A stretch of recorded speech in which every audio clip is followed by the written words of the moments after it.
అగ్రరాజ్యం అమెరికాలో గతంలో ఎన్నడూ లేని విధంగా ఒక భారీ ప్రజా ఉద్యమం మొదలైంది. అధ్యక్షుడు డొనాల్డ్ ట్రంప్ అనుసరిస్తున్న ఏకపక్ష విధానాలు, ముఖ్యంగా ఇరాన్పై యుద్ధం, కఠినమైన వలస చట్టాలకు వ్యతిరేకంగా అమెరికన్లు రోడ్ల మీదికొచ్చారు. నో కింగ్స్ అనే నినాదంతో దేశవ్యాప్తంగా నిరసనలు మిన్నట్టుతున్నాయి. మిన్నేసోటా కేంద్రంగా మొదలైన ఈ ఉద్యమం ఇప్పుడు అమెరికాలోని మొత్తం 50 రాష్ట్రాలకు పాకింది. అధికార మార్పిడి స్వదేశం నుంచే మొదలవ్వాలి అంటూ వారు డిమాండ్ చేస్తున్నారు. ముఖ్యంగా అమెరికా సైనికులను యుద్ధ క్షేత్రాలకు పంపటాన్ని వారు తీవ్రంగా వ్యతిరేకిస్తున్నారు. తమ సైనికులు అమ్మకానికి లేరంటూ వారు చేస్తున్న నినాదాలు ఇప్పుడు వాషింగ్టన్ వర్గాల్లో వణుకు పుట్టిస్తున్నాయి. వలసదారులపై అమానుషంగా ప్రవర్తిస్తున్న అధికారులపై కఠిన చర్యలు తీసుకోవాలని వారు పట్టుబడుతున్నారు. ఈ నిరసనలు కేవలం ప్రముఖ హాలీవుడ్ నటుడు రాబర్ట్ డినీరో స్వయంగా పాల్గొన్నారు.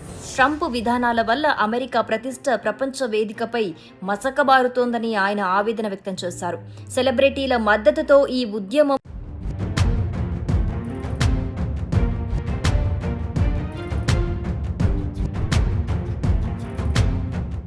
ట్రంప్ వ్యతిరేక సేగ కేవలం అమెరికాకే పరిమితం కాలేదు. ఐరోపా, లాటిన్ వాళ్ళని ఐరోపా వాసులు డిమాండ్ చేస్తున్నారు. దేశవ్యాప్తంగా నిరసనలు వెల్లువెత్తుతున్నా వైట్ హౌస్ మాత్రం తన మొండి వైఖరిని వీడటం లేదు.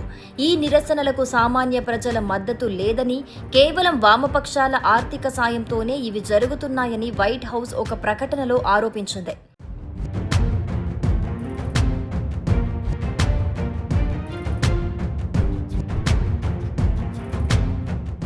నిరసనకారుల వెనుక రాజకీయ శక్తులున్నాయని ట్రంప్ ప్రభుత్వం కొట్టిపారేస్తోంది.